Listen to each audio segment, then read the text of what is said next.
mar yiero, komedo wacho ni kinde ka kinde johala ma uso kong'o jabedo kod achiedh nade mathoth ka gigeno ni wang' ni jotelo ma ibi yier biro kelonegi lokruok.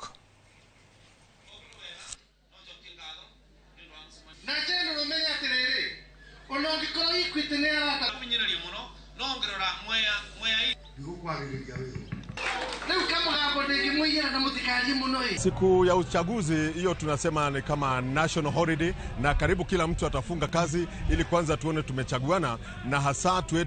tuache kula zimehesabiwa ili tuone ya kwamba hakuna mtu hata mmoja ambaye hatapiga kura yake, ili tuchague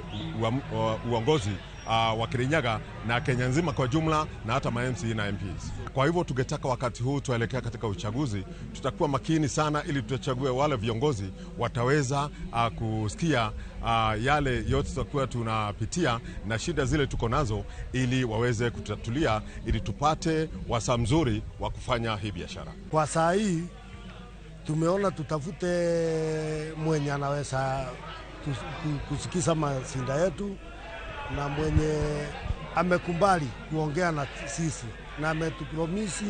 kukaa chini akichukua usukani kuanzia tarehe 10 mwezi ya 8. Sasa sisi tukiwa wafanyikazi wa kazi ya biashara ya baa huwa tunadharauriwa sana mara nyingi, huwa hatupewi wakati wa kuweza kujieleza. Tukitaka hata kufikia governor tumwelezee ndio aone mashida yenye tunapitia, angalau watuangushie license, hatupatie hii wakati, hatupatii muda, hatusikizi, na tunataka hata mtu akienda pale kuchagua akuwe mtu anajielewa. Sasa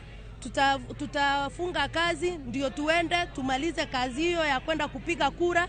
na baadaye tutarudia tu